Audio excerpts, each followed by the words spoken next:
This is Dr. Elmer, Advanced Neurospinal Solutions. Ask the doctor. And the question was, how does glucosamine and salt help with my decompression?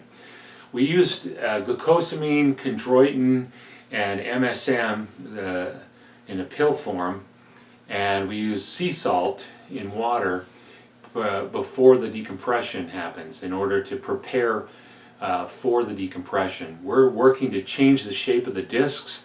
We're working to suck water into those discs.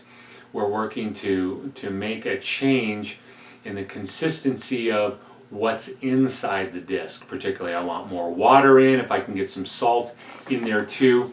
The movement patterns that we make, particularly with our discs, with the movement of the bones upon the discs, they're going to create, especially if you do the figure eight, our wobble chairs are built for that. Do the figure eight pattern. That figure eight pattern pumps fluid to every angle of the disc.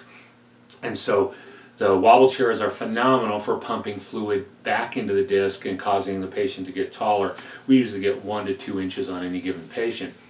Decompression is to accelerate that process, to open the boundaries of the disc. The molds that we have from a calculus analytic geometry point of view open the disc into a wedge shape, which gives that curve shape to the lumbar spine and to the cervical curve, the neck curve.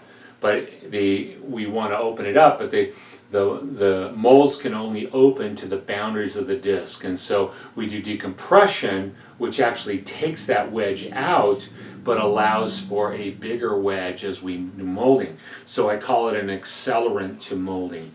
And so, but we're also taking in glucosamine, chondroitin, and MSM.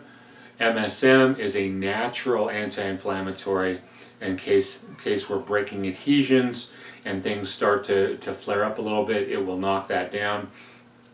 And the glucosamine and chondroitin both are components within the disc, and we're trying to suck those back in.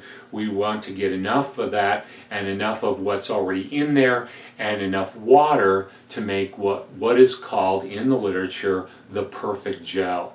The perfect gel gives the greatest, most optimal stability to the system in movement and structural stability against gravity, and when we put excess pressures on it. So that's why we take those beforehand, before the decompression, and that to get those in. Patients will notice often that other joints will feel better after taking those. Yeah, they're a component of those joint fluids that give nutrition and give the kind of physiological activity that needs to happen within the movement of the disc.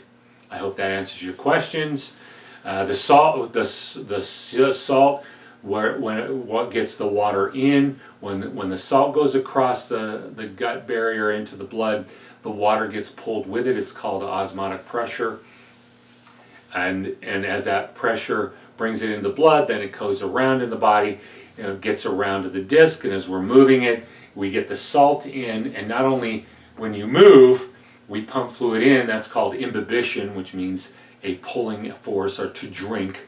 So we're pulling it in, but also if we can get some salt in there, we can also get the water to go with the salt itself. So and that's the reason for the salt. So I hope that answers your question. If you have any other questions, please let us know. I'm happy to do a video for you. And remember, we're here when you're ready to take your life back.